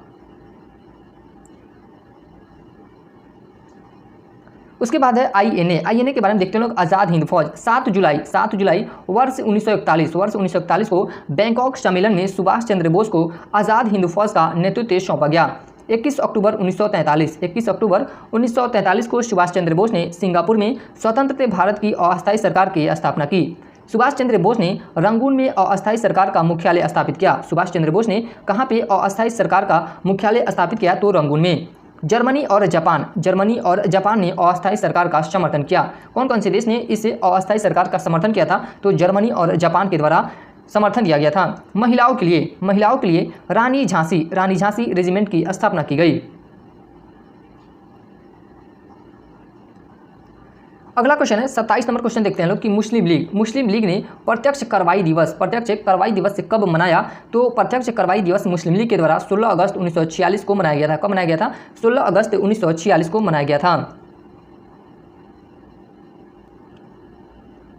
22 जुलाई 1946 को वायसराय ने अंतरिम सरकार के गठन का प्रस्ताव रखा। वायसराय के द्वारा अंतरिम सरकार के गठन का प्रस्ताव कब रखा गया था? तो 22 जुलाई 1946 को। इससे प्रस्ताव के अनुसार अंतरिम सरकार में 14 सदस्य होंगे। कितने सदस्य होंगे? तो 14 सदस्य होंगे, जिसमें से 6 कांग्रेस के सदस्य होंगे और 5 मुस्लिम लीग के तथा 3 अल्पसंख्यकों के प्रतिनिधि होंगे। लीग द्वारा यानी कि मुस्लिम लीग द्वारा अंतरिम सरकार में शामिल होने से मना करने पर वायसराय ने लीग के प्रतिनिधि के बिना ही कार्यकारिणी का गठन किया। वायसराय के इस कदम के विरोध में मुस्लिम लीग ने 16 अगस्त 1946 को सीधी कार्रवाई दिवस की शुरुआत की। इससे कार्रवाई का उद्देश्य सांप्रदायिक दंगे फैलाकर यह सिद्ध करना था कि हिंदू व मुस्लिम एक साथ नहीं रह सकते हैं। सर्वप्रथम कलकत्ता में सीधी कार्रवाई दिवस की शुरुआत की गई। ये भी इंपॉर्टेंट है कि सर्वप्रथम में सीधी कार्रवाई दिवस की शुरुआत कहाँ से की गई थी? तो कलकत्ता से शुरू की गई थी। मौलाना आज़ाद ने 16 अगस्त को भारतीय इतिहास का काला दिवस बताया। उसके बाद अगला क्वेश्चन है 28 नंबर क्वेश्चन की बात करते हैं लोग अमरकोश के अनुसार भूमि के प्रकारों पर विचार करें। तो इसका आंसर की बात किया जाए यानी कि इसमें से सारे सत्य हैं, तो इसका सही उत्तर हो जाएगा उपरोक्त में से एक से अधिक के सत्य है। गुप्त काल में अमरकोश में 12 प्रकार की भूमि का उल्लेख किया गया है। गुप्त काल में अमरकोश में कितने प्रकार की भूमि का उल्लेख किया गया है? तो 12 प्रकार की भूमि का उल्लेख किया गया है, जो इस प्रकार है। उर्वरा भूमि होती थी यानी कि उपजाऊ भूमि को उर्वरा कहा जाता था, और रेगिस्तानी भूमि को मरु कहा जाता था। शद्वल या शाद्वाल भूमि को घास के मैदान वाली भूमि को शाद्वाल या शद्वल कहा जाता था। देवमातृक वर्षा के जल से सींची जाने वाली भूमि देवमातृक कहलाती थी। नदी मातृक नदी से सींची जाने वाली भूमि को नदी मातृक कहा जाता था। वहीं पंकिल की बात किया जाए तो कीचड़ की जमीन पंकिल कहलाती थी। जल प्राय मनुपम में जो भूमि है वह पानी से भरी भूमि होती थी। कच्छ वाली भूमि जो होती थी वह पानी के निकट की भूमि होती थी। पानी के निकट की भूमि क्या कहलाती थी? तो कच्छ कहलाती थी। सरकरा कंकड़ली भूमि कहलाती थी। सरकावती या रेतीली भूमि होती थी। ये बहुत इंपॉर्टेंट है। अपरहत जो है वह बिना जोती गई जंगली भूमि को कहा जाता था। बिना जोती गई जंगली भूमि को क्या कहा जाता था? तो अपरहत कहा जाता था। अगला क्वेश्चन देखते हैं लोग 29 नंबर क्वेश्चन की बात करते हैं लोग कि राजा प्रवरसेन के बारे में निम्नलिखित कथनों पर विचार करना है। तो पहला कथन कर रहा है कि वह वाकाटक वंश का वास्तविक संस्थापक था। तो यह कथन क्या है? सत्य है। जो प्रवरसेन थे वह वाकाटक वंश के वास्तविक संस्थापक थे। दूसरा कथन कर रहा है कि उनका साम्राज्य उत्तर में बुंदेलखंड से लेकर दक्षिण में हैदराबाद तक था। ये भी कथन क्या है? तो सत्य है। तीसरा कथन है कि वह अपने पिता बिंद शक्ति के उत्तराधिकारी बने। ये भी कथन सत्य है। और चौथा कथन क्या कर रहा है कि उनका उल्लेख पुराणों में मिलता है, यानी कि प्रवरसेन का उल्लेख पुराणों में भी मिलता है। तो इसका सही उत्तर क्या हो जाएगा? उपयुक्त में से एक से अधिक इसका सही आंसर हो जाएगा। क्या हो जाएगा? उपयुक्त में से एक से अधिक। राजा प्रवरसेन के बारे में दिए गए विकल्पों में सभी विकल्प सही हैं। प्रवरसेन प्रथम को वाकाटक वंश का वास्तविक संस्थापक ये कहा जाता है। वह अपने पिता बिंद शक्ति का उत्तराधिकारी बना। पुराणों में से परवीर कहा गया है। ये भी लाइन बहुत इंपॉर्टेंट है कि प्रवरसेन को पुराणों में क्या कहा गया है या किस नाम से जाना जाता है? तो परवीर भी कहा गया है। पुराणों के अनुसार उसने कुल 60 वर्षों तक शासन किया। पुराणों के अनुसार प्रवरसेन ने कुल कितने वर्षों तक शासन किया था? तो 60 वर्षों तक शासन किया। वाकाटक वंश में प्रवरसेन प्रथम एकमात्र शासक था जिसने सम्राट की उपाधि धारण की। ये भी लाइन इंपॉर्टेंट है कि वाकाटक वंश में जो प्रवरसेन प्रथम था वह एकमात्र ही शासक था जिसने सम्राट की उपाधि, कौन सी उपाधि? सम्राट की उपाधि धारण की थी। प्रवरसेन प्रथम ने 4 अश्वमेध यज्ञ, 7 सोम यज्ञ एवं 1 वाजपेयी यज्ञ भी किया था। वाकाटक वंश की स्थापना बिंद शक्ति ने की थी। वाकाटक वंश की स्थापना किसके द्वारा की गई थी? तो बिंद शक्ति के द्वारा की गई थी। वाकाटक वंश ने 3री से 6ठी शताब्दी के मध्य दक्षिणापथ पर शासन किया। इनका मूल निवास स्थान बरार था तथा ये विष्णु वृद्धि गोत्र के ब्राह्मण थे। ये किससे गोत्र के ब्राह्मण थे? तो विष्णु वृद्धि गोत्र के ब्राह्मण थे। वाकाटक के साम्राज्य में उत्तर में बुंदेलखंड से लेकर दक्षिण में हैदराबाद तक फैला हुआ था। वाकाटक पहले सातवाहन के अधीन थे। वाकाटक जो थे वह पहले सातवाहनों के अधीन थे। इनके सिक्कों पर गंगा की आकृति का अंकन है तथा यह इनका राज्य चिन्ह भी था। 30 नंबर क्वेश्चन की बात करते हैं लोग। निम्नलिखित को सुमेल करके सही उत्तर का चयन करना है। एक तरफ क्या दिया गया है, समाचार पत्रे और उसके एक तरफ संपादक दिए गए हैं। तो जो फ्री हिंदुस्तान है, इसके संपादक कौन थे, तो इसके संपादक तारकनाथ दास थे। इंडियन ओपिनियन के संस्थापक कौन हो जाएंगे, महात्मा गांधी के द्वारा इंडियन ओपिनियन ने समाचार पत्र का संपादन किया गया था। वॉइस ऑफ इंडिया, उसके बाद है वॉइस ऑफ इंडिया के संपादक हो जाएंगे आपका दादा भाई नौरोजी और बंगाली समाचार पत्र के संपादक के सुरेंद्र नाथ बनर्जी हो जाएंगे। तो इस प्रकार इसका उत्तर क्या हो जाएगा, बी नंबर इसका उत्तर हो जाएगा। फ्री हिंदुस्तान के संपादक कौन थे, तो तारकनाथ दास थे। इंडियन ओपिनियन के संस्थापक महात्मा गांधी थे। वॉइस ऑफ इंडिया के संस्थापक के दादा भाई नौरोजी थे और बंगाली समाचार पत्र के संस्थापक के सुरेंद्र नाथ बनर्जी थे। अप्रैल 1908 में वैंकूवर कहाँ पे, तो कनाडा से तारकनाथ दास ने फ्री हिंदुस्तान का प्रकाशन किया। तारकनाथ दास ने वर्ष 1907 में कैलिफोर्निया में भारतीय स्वतंत्रता लीग की स्थापना की। तारकनाथ दास ने वर्ष 1907 में कैलिफोर्निया में भारतीय स्वतंत्रता लीग की स्थापना की। उसके बाद है महात्मा गांधी का इंडियन ओपिनियन अखबार जून 1903 में डरबन कहाँ पे, तो यह दक्षिण अफ्रीका में है। डरबन में नेटाल इंडियन कांग्रेस के सहयोग से शुरू हुआ। यह अखबार प्रारंभ में अंग्रेजी, हिंदी, गुजराती एवं तमिल भाषाओं में छापा जाता था, किंतु बाद में यह गुजराती अंग्रेजी साप्ताहिक अखबार रहा। इसके प्रथम संपादक के मनसुख लाल नजर थे। इसके प्रथम संपादक कौन थे, यानी कि इंडियन ओपिनियन के, तो प्रथम संपादक के रूप में मनसुख लाल नजर हो जाएंगे। लेकिन ये क्या थे, तो अवैतनिक के संपादक थे। बाद में गांधी जी के दूसरे पुत्र मणिलाल वर्ष 1920 से वर्ष 1956 तक इसके संपादक रहे। दादा भाई नौरोजी ने 1890 ईस्वी में इंग्लैंड से अंग्रेजी भाषा में वॉइस ऑफ इंडिया अखबार प्रकाशित किया। सुरेंद्र नाथ बनर्जी ने 1879 में कलकत्ता से बंगाली नामक अंग्रेजी भाषा में अखबार प्रकाशित किया।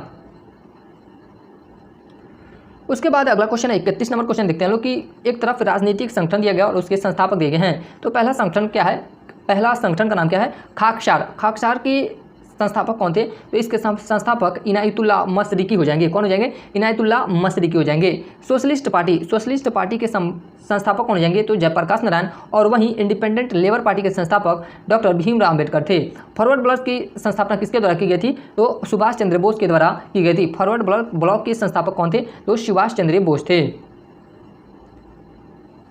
यहाँ पे दिया भी गया है कि खाकसार संगठन का संस्थापक के इनायतुल्लाह मशरिकी, सोशलिस्ट पार्टी के संपादक जयप्रकाश नारायण थे।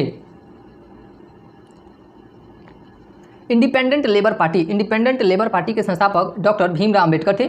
फॉरवर्ड ब्लॉक के संस्थापक खाकसार राजनीतिक संगठन की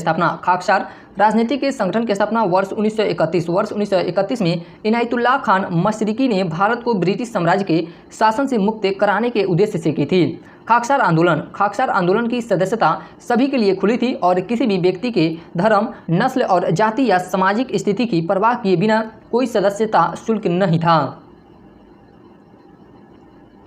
जयप्रकाश नारायण ने वर्ष 1934 में पटना कांग्रेस के अंतर्गत कांग्रेस सोशलिस्ट पार्टी की स्थापना की। कांग्रेस सोशलिस्ट पार्टी की स्थापना किसके द्वारा की गई थी, तो जयप्रकाश नारायण के द्वारा की गई थी। इसके प्रमुख सदस्य के रूप में देखते हैं लोग, तो इसके प्रमुख सदस्य कौन कौन से थे, तो जयप्रकाश नारायण, आचार्य नरेंद्र देव, अशोक मेहता, मीनू मशानी, डॉक्टर राम मनोहर लोहिया, यूसुफ मेहर अली, कमला देवी चट्टोपाध्याय आदि इसके अध्यक्ष थे। तथा आचार्य नरेंद्र देव और जयप्रकाश नारायण महासचिव थे। कौन कौन से लोग महासचिव थे, तो आचार्य नरेंद्र देव और जयप्रकाश नारायण इसके महासचिव थे। इंडिपेंडेंट लेबर पार्टी एक राजनीतिक संगठन था। यह किस प्रकार का संगठन था, तो यह एक राजनीतिक संगठन था जिसकी स्थापना 15 अगस्त 1936 को डॉक्टर भीमराव अम्बेडकर के नेतृत्व में हुई थी। इसने भारत में जाति और पूंजीवादी संरचनाओं का विरोध किया। इसने किसका विरोध किया, तो जाति और पूंजीवादी संरचनाओं का विरोध किया। भारतीय मजदूर वर्ग का समर्थन किया और भारत में जाति को खत्म करने की मांग की। 3 मई 1939 में सुभाष चंद्र बोस ने कांग्रेस से अलग होकर फॉरवर्ड ब्लॉक नामक के दल बनाया। शार्दुल सिंह कविसा फॉरवर्ड ब्लॉक के उपाध्यक्ष थे। ये भी लाइन इंपॉर्टेंट है कि फॉरवर्ड ब्लॉक के उपाध्यक्ष कौन थे, तो शार्दुल सिंह कविसा थे।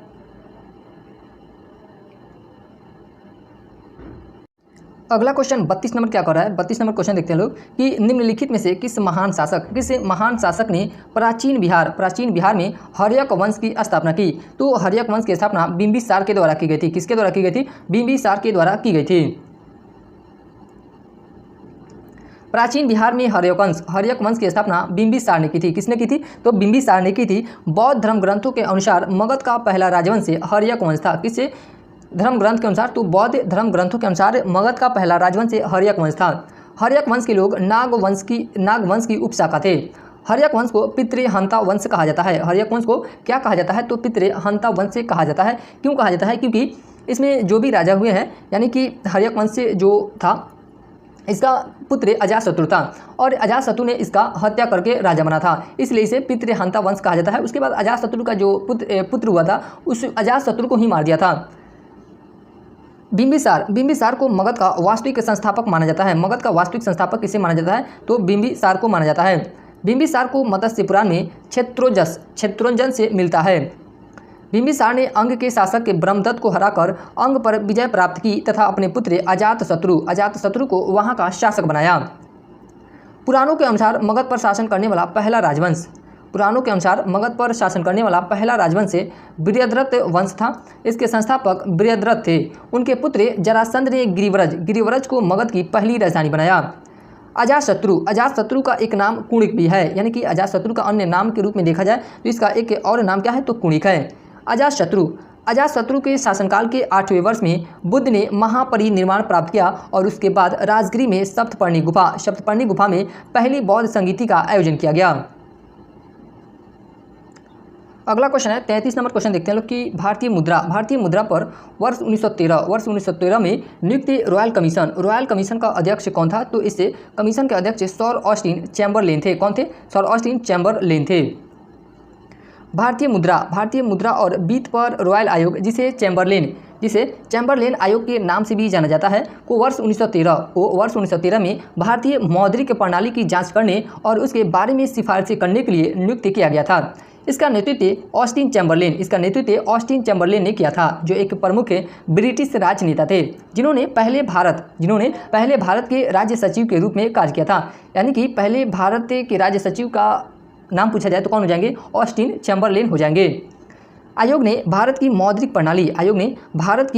प्रणाली विशेष रूप से 19वीं शताब्दी के अंत में शुरू किए गए स्वर्ण विनिमय मानक के कामकाज पर ध्यान केंद्रित किया। इस आयोग की सिफारिशों ने ब्रिटिश शासन के दौरान भारत की वित्तीय नीतियों को आकार देने में महत्वपूर्ण भूमिका निभाई।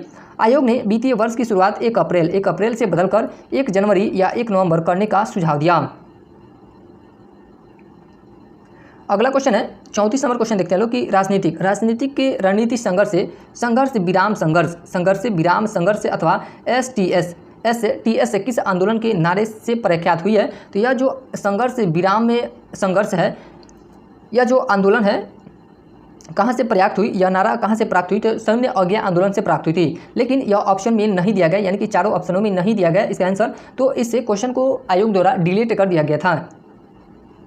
गांधी जी की संघर्ष विराम संघर्ष यानी कि STS रणनीति सैन्य अयोग्या आंदोलन के नारे से प्रख्यात हुई थी, जो उपयुक्त विकल्पों में नहीं है, अतः आयोग ने इस प्रश्न को मूल्यांकन से बाहर कर दिया है। अगला क्वेश्चन है 35 नंबर क्वेश्चन की बात करते हैं लोग। भारत छोड़ो आंदोलन के दौरान बहुत से स्थानों पर राष्ट्रीय सरकारें स्थापित की गई और निम्नलिखित में से कौन सा सही सुमेलित नहीं है? यानी कि इसमें से कौन सा स्थान है जहां पे राष्ट्रीय सरकार स्थापित नहीं की गई थी? तो जो रैयती सरकार है यह खेड़ा गुजरात में स्थापित नहीं की गई थी। जो रैयती सरकार है खेड़ा गुजरात में स्थापित नहीं की गई थी, बाकी सब सही है। यानी कि प्रति सरकार है यह सतारा महाराष्ट्र में स्थापित की गई थी। पर्जा मंडल जो सरकार थी वह तालचड़ उड़ीसा में स्थापित की गई थी और जातीय सरकार तामिलु बंगाल में स्थापित की गई थी। तो दिए गए विकल्पों में सभी विकल्पों में केवल ए सही सुमेलित नहीं है। भारत छोड़ो आंदोलन के दौरान निम्न स्थानों पर समानांतर सरकारें बनी। अब हम लोग देखते हैं लोग कौन कौन से स्थानों पर समानांतर सरकारों का गठन किया गया था या उसकी स्थापना की गई थी। अब हम लोग देखते हैं लोग कि कहाँ कहाँ पे सरकारें स्थापित की गई थी। तो बलिया उत्तर प्रदेश में किसके नेतृत्व में वहाँ की सरकार स्थापित की गई थी? तो चीतू पांडे के नेतृत्व में। यहाँ से भी क्वेश्चन बनता है कि बलिया में जो सरकार की स्थापना हुई थी वह उसके नेता कौन थे? तो चीतू पांडे थे। तामलुक की जातीय सरकार यह कहाँ पे है? तामलुक तो मिदनापुर पश्चिम बंगाल में है। और यहाँ पे किसके द्वारा यानी कि किसके नेतृत्व में यहाँ की सरकार जातीय सरकार की स्थापना की गई थी? तो सतीश सामंत की नेतृत्व में। सतारा की प्रति सरकार या समानांतर सरकार यह किसके नेतृत्व में इसकी स्थापना की गई थी? तो वाई चाण के नेतृत्व में। कोरापुट कहाँ पे? तो उड़ीसा। कोरापुट सरकार की स्थापना लक्ष्मण नायक के द्वारा की गई थी। और प्रजामंडल तालचर उड़ीसा यहाँ पे भी सरकार की स्थापना की गई थी। और ये प्रति सरकार सतारा महाराष्ट्र में है, यहाँ पे भी सरकार की स्थापना की गई थी। अगला क्वेश्चन है 36 नंबर क्वेश्चन देखते हैं लोग। शिशुनाग वंश के बाद यानी कि मगध बिहार पर किस वंश ने शासन किया?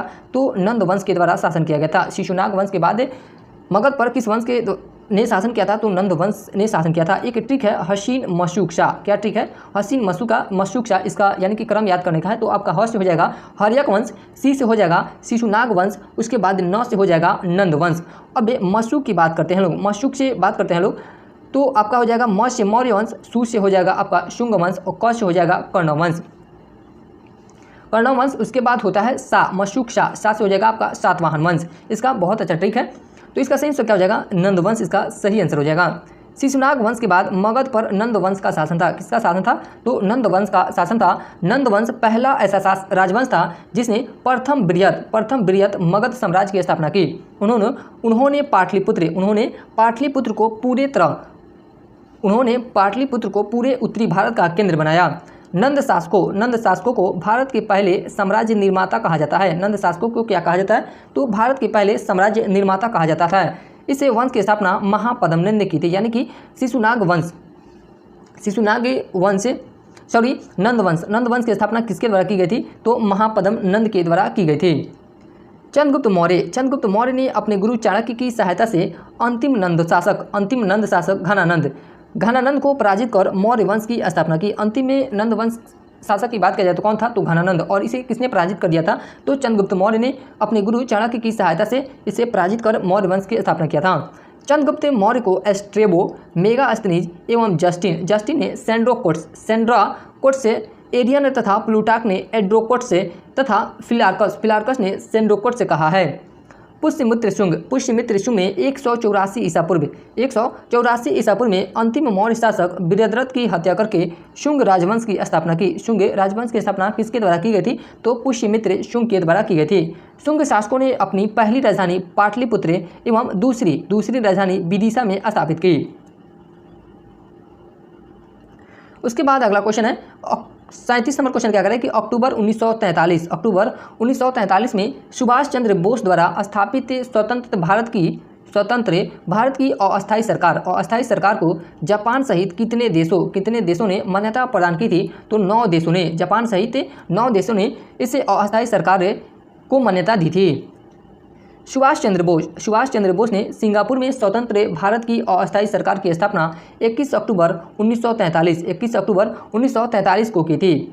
सुभाष चंद्र बोस ने अस्थायी सरकार का मुख्यालय रंगून में बनाया। कहाँ पे बनाया था? तो रंगून में बनाया था। जापान व जर्मनी सहित 9 देशों ने इस अस्थायी सरकार को मान्यता दी थी। इससे मान्यता देने वाले देश थे इसमें यानी कि कौन कौन से देश थे? तो जर्मनी था, जापान था, इटली, थाईलैंड, चीन, कोरिया, वर्मा यानी कि म्यांमार, फिलीपींस एवं आयरलैंड यानी कि इन 9 देशों ने इस अस्थायी सरकार को मान्यता दी थी। इस अस्थायी सरकार में एच.जी. चटर्जी जो थे वह वित्त मंत्री, एम.ए. अय्यर प्रचार मंत्री तथा लक्ष्मी स्वामीनाथन महिलाओं की मंत्री थी।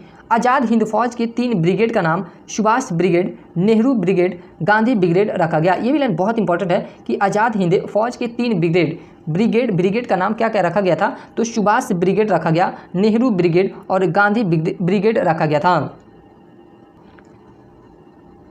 6 नवंबर 1943 को जापानी सेना अंडमान और निकोबार द्वीप को जीतकर आज़ाद हिंद फौज को सौंप दिया। सुभाष चंद्र बोस ने इनका नाम शहीद और स्वराज द्वीप रखा। यानी कि अंडमान का नाम शहीद और स्वराज का निकोबार रखा था। अगला क्वेश्चन देखते हैं लोग कि रॉयल शीर्षक अधिनियम के अंतर्गत रानी विक्टोरिया भारत की महारानी कब बनी? तो भारत की महारानी कब बनी थी? तो 1877 ईस्वी में। कब बनी थी? 1877 में। 1877 वर्ष 1877 में रॉयल शीर्षक अधिनियम के अंतर्गत रानी विक्टोरिया भारत की महारानी बनी। 1876 ईस्वी में रॉयल शीर्षक अधिनियम पारित करे। 1877 में लॉर्ड लीटन ने दिल्ली दरबार में महारानी विक्टोरिया को भारत का शवमार्गी या एक्सप्रेस ऑफ इंडिया या कैसर हिंद की उपाधि दी। 1903 में लॉर्ड कर्जन एवं 1911 में लॉर्ड हार्डिंग ने दिल्ली दरबार का आयोजन किया था। यानी कि तृतीय दिल्ली दरबार का आयोजन किसके द्वारा किया गया था? तो लॉर्ड हार्डिंग के द्वारा। और द्वितीय दिल्ली दरबार का आयोजन किसके द्वारा किया गया था? तो 1903 में लॉर्ड कर्जन के द्वारा। अगला क्वेश्चन देखते हैं लोग। 39 नंबर क्वेश्चन क्या कर रहा है कि भारत चीन और इंग्लैंड के बीच त्रिकोणीय व्यापार का मुख्य आर्थिक आधार क्या था? त्रिकोणीय व्यापार का मुख्य आर्थिक आधार क्या था? तो अफीम था। क्या था? अफीम था। भारत चीन और इंग्लैंड के बीच त्रिकोणीय व्यापार का मुख्य आर्थिक आधार अफीम था।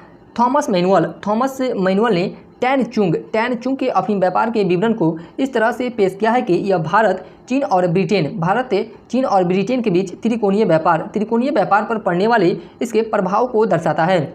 इस व्यापार ने अकेले ही ईस्ट इंडिया कंपनी को भारत, ब्रिटेन और चीन के बीच व्यापार संतुलन को उलटने की अनुमति दे दी। हालांकि अफीम को भारत में अंग्रेजों द्वारा नहीं लाया गया था, तथापि इस क्षेत्र में इससे उत्पाद का इतिहास उपनिवेशवाद से भी पुराना है।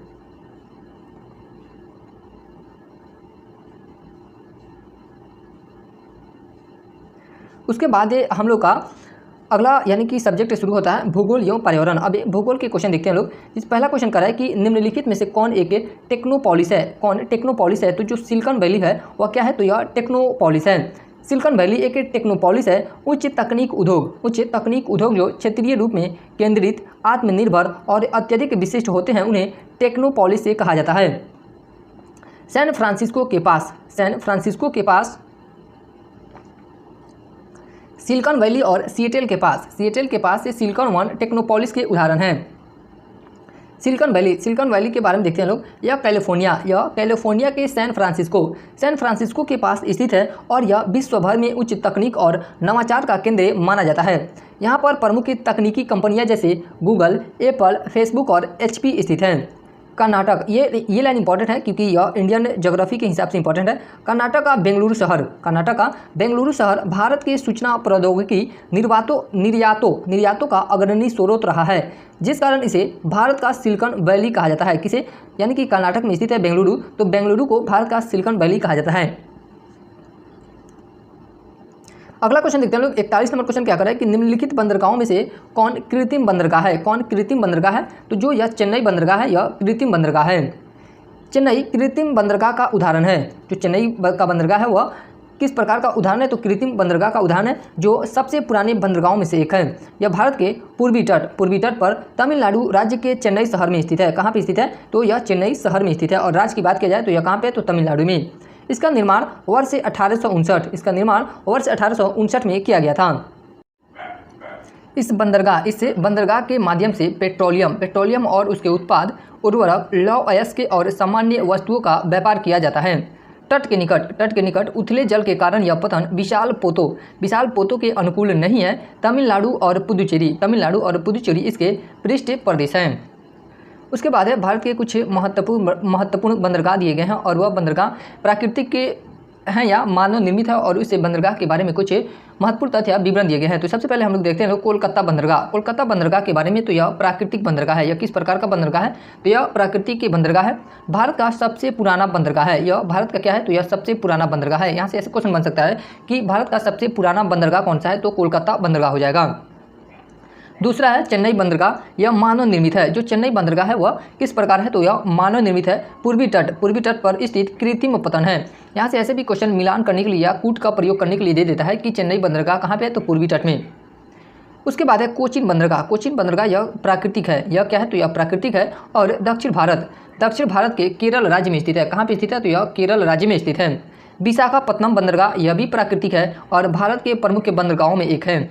मुंबई बंदरगाह यह मानव निर्मित है। मुंबई बंदरगाह किस प्रकार का है? तो यह मानव निर्मित है। पश्चिमी तट पर स्थित प्रमुख बंदरगाह है। जवाहरलाल नेहरू बंदरगाह यह भी मानव निर्मित है और नवी मुंबई में स्थित है। कहाँ पे स्थित है? तो यह नवी मुंबई में स्थित है। उसके बाद है कांडला बंदरगाह। कांडला बंदरगाह जो है वह मानव निर्मित है और गुजरात राज्य में स्थित प्रमुख बंदरगाह है। किस राज्य में स्थित है? तो यह गुजरात राज्य में स्थित है।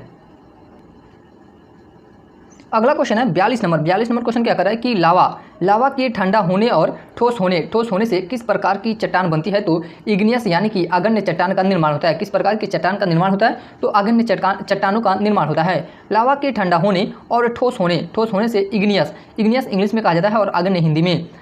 लावा के ठंडा होने और ठोस होने से इग्नियस या अग्न्य चट्टान बनती है।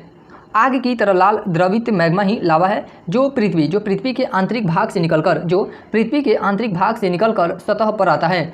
जब द्रवित लावा पृथ्वी की सतह पर आता है तो यह तेजी से ठंडा होकर ठोस बन जाता है। प्रॉपर्टी पर इस प्रकार से बने यानी कि भूप्रॉपर्टी पर इस प्रकार से बने सेल यानी कि चट्टान को बहिर्भेदी आग्नेय सेल कहते हैं। क्या कहा जाता है? बहिर्भेदी आग्नेय सेल कहते हैं। इनकी संरचना बहुत ही महीन दानों वाली होती है यानी कि बहुत ही छोटी होती है। उदाहरण के लिए बेसाल्ट हो जाएगा। यह बेसाल्ट किसका उदाहरण है? तो बहिर्भेदी आग्नेय सेल यानी कि चट्टानों के उदाहरण है बेसाल्ट।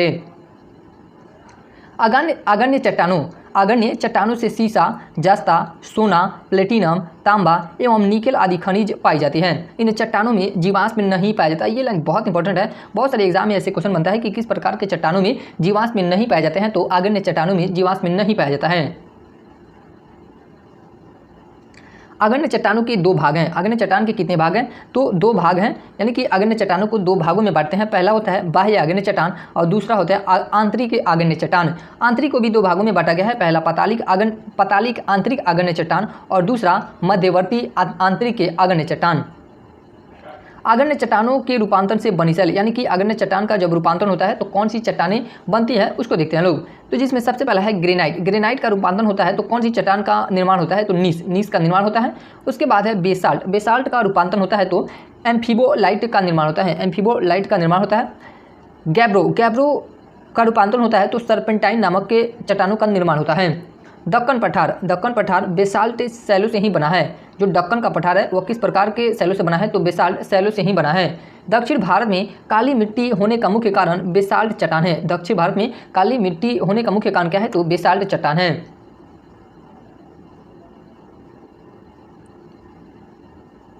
अगला क्वेश्चन देखते हैं लोग। 43 नंबर क्वेश्चन क्या कर रहा है कि चीन, मंगोलिया एवं जापान में निम्नलिखित मानव प्रजातियों में से कौन निवासरत है? तो जो मंगोलाइड है वह क्या है? तो निवासरत हैं। चीन, मंगोलिया एवं जापान में मंगोलाइड नामक मानव प्रजातियां निवास करती हैं। चीन में मंगोलिया और जापान में मंगोलाइड नामक मानव प्रजातियां निवास करती हैं। इनका एकमात्र स्थान एशिया है, विशेष रूप से पूर्वी एशिया और इनसे संबंधित व्यक्तियों की त्वचा पीले रंग की होती हैं। उनकी आंखें छोटी होती हैं, उनके बाल काले भूरे रंग के होते हैं तथा माथा चौड़ा होता है और ये 1.66 मीटर लंबे होते हैं। यह कितने मीटर लंबे होते हैं? तो 1.66 मीटर लंबे होते हैं।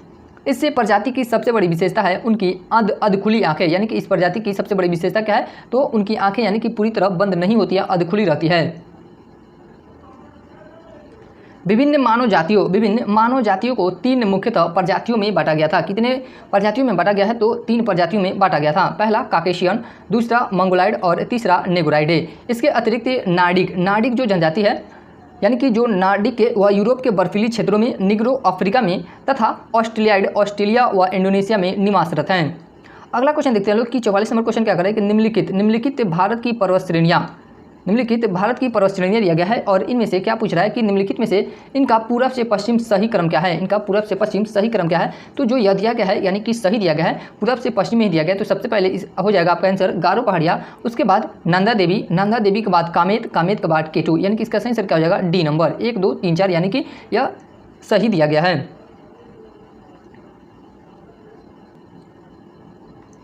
भारत की निम्नलिखित पर्वत श्रेणियों का पूर्व से पश्चिम का सही क्रम क्या है? तो गारो पहाड़िया, नंदा देवी के बाद कामेत के बाद केटू। गारो हिल्स के बारे में देखते हैं। गारो हिल्स भारत के पूर्वी भाग में मुख्य रूप से मेघालय में स्थित है। गारो हिल्स कहाँ स्थित है? तो यह मेघालय में स्थित है। नंदा देवी भारत के उत्तर में उत्तराखंड में स्थित है, हिमालय पर्वत श्रृंखला में स्थित है। कामेत, यह भी उत्तराखंड में है। जो कामेत है वह कहाँ पे है? तो यह भी उत्तराखंड में है। नंदा देवी के उत्तर में हिमालय क्षेत्र में स्थित है। कहाँ पे स्थित है? तो यह हिमालय क्षेत्र में और उत्तराखंड राज्य में स्थित है। K2 के बारे में देखते हैं लोग। यह भारत की सबसे ऊंची चोटी है। जो K2 है यह भारत की सबसे ऊंची चोटी है, जो भारत पाकिस्तान यानी कि पीओके पाक ऑक्यूपाइड कश्मीर एवं चीन की सीमा पर स्थित है। 45 नंबर क्वेश्चन क्या कर रहा है कि भारत में गांव से नगर की ओर, किस तरफ गांव से नगर की ओर प्रवास का निम्नलिखित में से क्या कारण है? तो जो तीनों कारण है। शहरों में अधिक श्रम की मांग है, यानी कि शहरों में क्या है? तो गांव से अधिक के श्रम की मांग वहां पे है। दूसरा कथन है कि गांव शहर के बीच असंतुलित विकास है, यानी कि शहर गांव की अपेक्षा बात किया जाए शहरों में तो वहां पे असंतुलित विकास है। और ग्रामीण क्षेत्रों में कम रोजगार है। ग्रामीण क्षेत्रों में तो रोजगार की बहुत ही कम मात्रा ही देखने को मिलता है। तो इसका सही आंसर क्या हो जाएगा? उपयुक्त में से सभी, यानी कि तीनों कथन सही है गांव से नगर की ओर प्रवास से करने के लिए।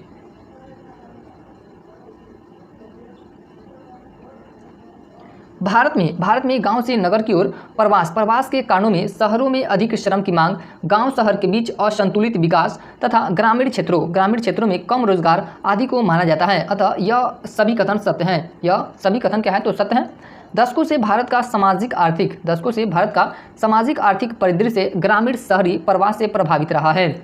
लाखों लोग अपने ग्रामीण घरों को छोड़कर शहरी क्षेत्रों में जीवन यापन की तलाश में आ गए हैं, जो गरीबी रोजगार के अवसरों की कमी और बेहतर जीवन स्तर की चाहत से प्रेरित हैं। उसके बाद अगला क्वेश्चन है 46 नंबर क्वेश्चन क्या कर रहा है कि जो जिला सुरंग निम्नलिखित में से किन स्थानों को जोड़ेगा? तो यह श्रीनगर और लेह को जोड़ेगा। किस स्थानों को जो जिला सुरंग जोड़ता है? तो श्रीनगर एवं लेह को।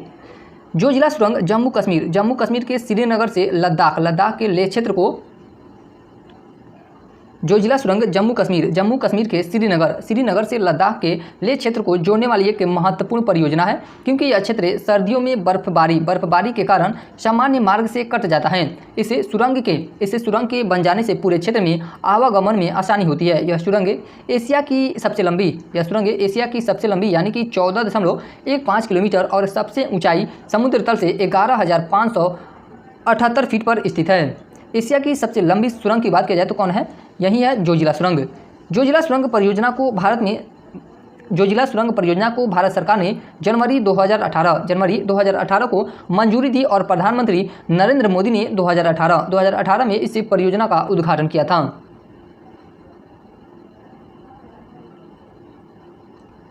अगला क्वेश्चन देखते हैं लोग। 47 नंबर क्वेश्चन क्या कर रहा है कि निम्नलिखित नदियों में से कौन एक अन्य से अलग है? कौन इन नदियों में से अलग है? तो जो नर्मदा नदी है यह इन तीनों नदियों में से अलग है। तुंगभद्रा और पेनगंगा तथा महानदी यह तीनों नदियाँ पूर्व दिशा की ओर प्रवाहित होती हैं, यानी कि पूर्व दिशा किधर हो जाएगा आपका? यह भारत हो गया,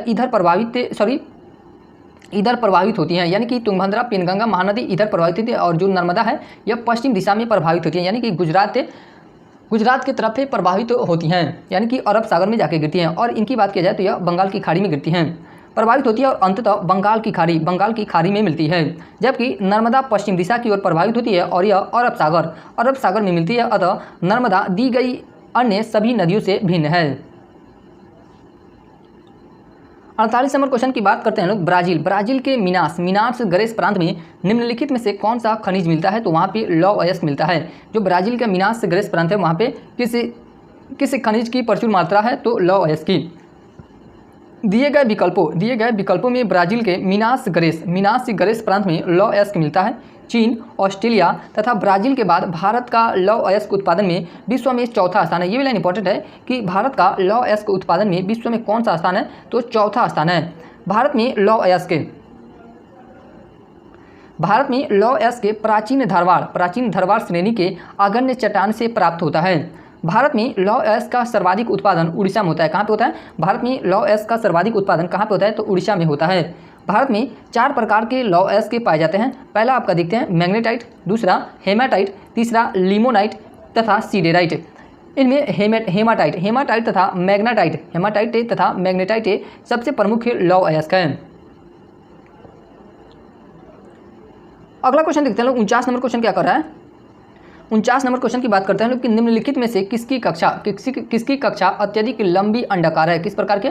तो सबसे लंबी अंडाकार है तो कोमेट की जो कक्षा है वह लंबी यानी कि अत्यधिक लंबी अंडाकार है। कोमेट की कक्षा अत्यधिक लंबी और अंडाकार होती है। कोमेट धूलकण के बने होते हैं। जो कोमेट होते हैं वह किसके बने होते हैं? तो यह धूलकण के बने होते हैं तथा सूर्य का चक्कर परवलयाकार पथ पर लगाते हैं।